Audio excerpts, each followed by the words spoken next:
So, this is Irving from the UK. He says, thank you for giving us the opportunity to ask questions. My question is, I have been playing the lottery, asking God and affirming that I win. Are there two big requests for God? Not saying he cannot do it, but is it too big for me to receive? Do blessings come in levels? Should I be at a certain level first financially to get certain blessings? Thank you. Yes, Pastor Diola. Praise the Lord. Thank you so much, Pastor, for the opportunity to be on the set again. Pastor Peter, I need to get the question. Is he asking whether God can make him win the lottery? Yeah, he says he's been playing the lottery and he's been declaring that he wins. And he wants to know, is it wrong for, he's asking God, is it that his request is too big for God? Or is it too big for him to ask for? He wants to win the lottery. Pastor, the lottery is a different system. It's a different system? Yes. Okay. What do you mean, a different system? The person is trying to get something by chance, by random, maybe luck. So I don't think to ask God to get into that. Okay, he's asking God to come with him into a chance activity. What? Into gambling. Okay, the lottery is gambling. Okay, interesting. So I don't think that they are consistent. You don't think they are consistent? He's actually not asking whether he should do it or not. He's asking if the amount he wants to win is too big. I think that's it. He doesn't have any problem playing the lottery because he's been playing it. He might even be surprised that we're even discussing whether it's right or wrong. What he's saying is he wants to win. Okay. And so is it too big for him to ask for? And you are saying, why is he bringing God into this in the first place? Yes. Oh, Lord. I'm just thinking, because you're all pastors. And I'm just thinking, if you won the lottery and brought you the tithe, if you brought the tithe to the church from the lottery, he brought the tithe. Would it be taken? Or would he? You haven't said that. You haven't actually said that playing the lottery is wrong.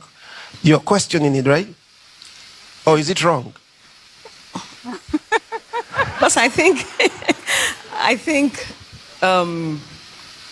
because really looking at it from the angle of if he won the lottery, and then after winning the lottery, No, let's just talk about the lottery. Is it right or wrong? I think maybe that's where to start from. Okay, maybe it's like saying, also, is it right or wrong? Because okay, let me answer. Let me answer. Through the years, even when I was growing up, I knew that in the church there was we're back, as kids in the Assemblies of God Church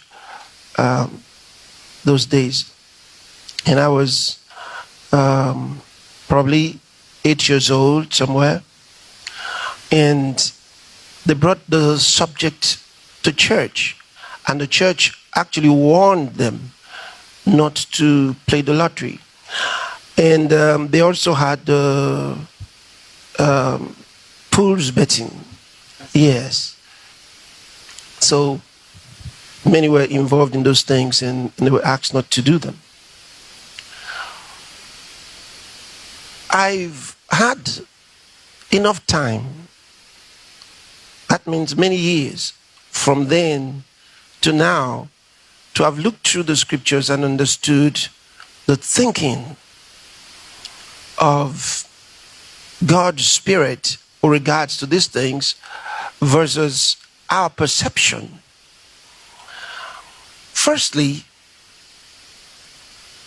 you have to understand that it's actually a gain to have looked through the scriptures and understood the thinking of God's spirit with regards to these things versus our perception. Firstly, you have to understand that it's actually a game. And every game is a chance activity. And that's the reality. It's a game.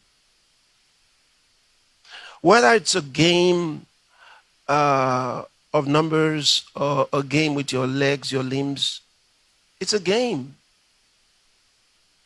And once you say that that's wrong, maybe the lottery, it might look so simplistic. But the reality is, what about those on the football pitch? There's no guarantee that they're going to score. They're hoping to. It's a game. And so are all other games. It's a chance. You're hoping it works. When you throw the ball, hoping it gets into that basket. You aim as much as you can. You practice it. Doesn't mean you don't have an opponent who will try to stop it. On a football pitch, you've got a goalkeeper there who's trying to stop your ball from coming in. So there's no guarantee that just because you've practiced so well, you're going to win. It's a game. These are all games. And that's the way the lottery is as well. It's a game. All of them.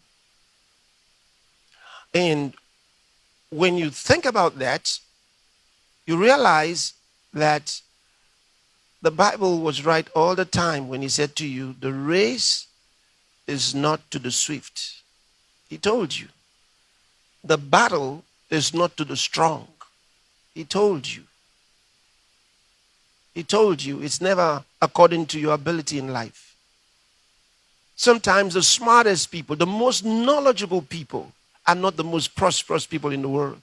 And yet the reason for the accumulation of that knowledge was because they wanted to have advantage in life. They wanted to be prosperous in life. And we know that there are so many of them who just can't even take care of themselves or their families. They don't have enough money with all of their knowledge. The most prosperous people in the world are not necessarily the brightest. So where does that leave you? So it brings all of life into the same situation where the Bible clearly tells you the race is not to the swift. The battle is not to the strong. He proved it with David and Goliath. He proved it with Solomon, to whom he gave wisdom before he could read any book. Think about it. When God says, I chose you before you were born, He directs your life in the way you should go. The problem in the world is men wanting success without God.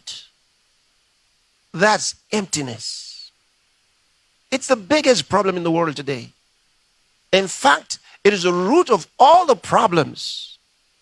That's why it tells you the love of money is the root of all evil. Why? Remember, God said, Jesus said, He put two in perspective. God, mammon. Mammon representing money. He said, you cannot serve God and mammon. See, the pursuit of money is the reason many people do the things they do. And why is the pursuit of money? Most of the time is to be able to control your life and maybe the lives of others. See? But then he tells you, God should be your love. Thou shalt love the Lord thy God with all thine heart, with all thy mind, with all thy soul. See, he wants you to love God, not love money. Love God. And when you love God, it means that your heart is after him. And then he directs your life from one level of favor to another, from one level of glory to another. You can't live in this world as though he doesn't exist. It's not acceptable to him.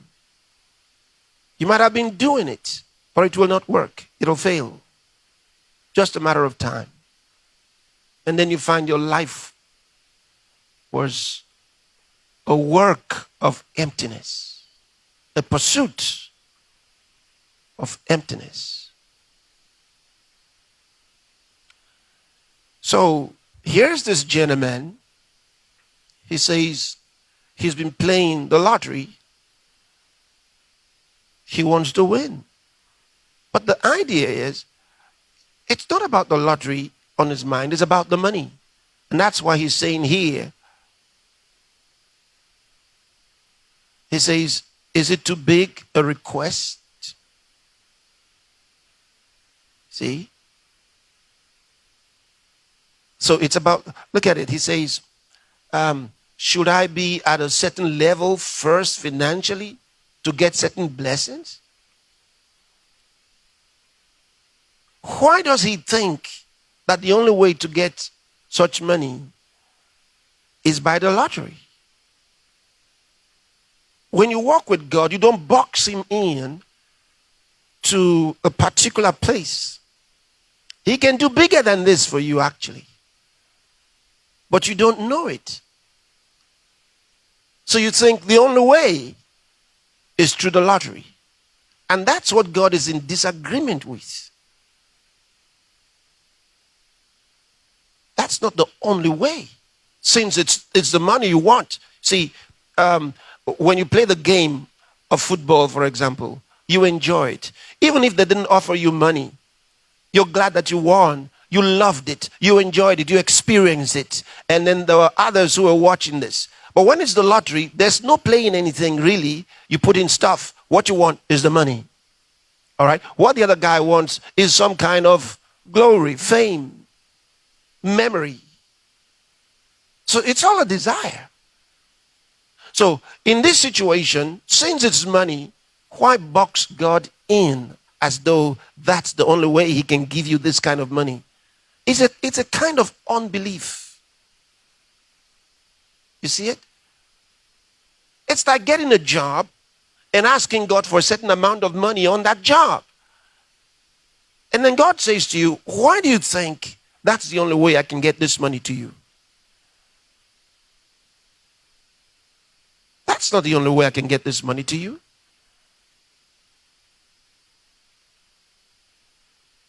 So just remember your purpose.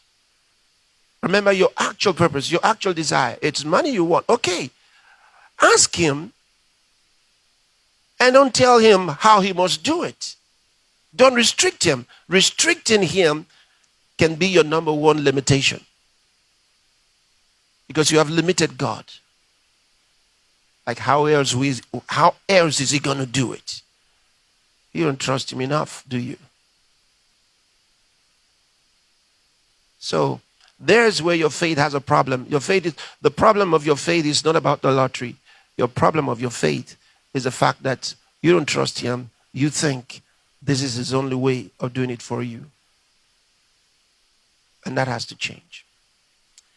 All right. Let me see if there's one more we can take.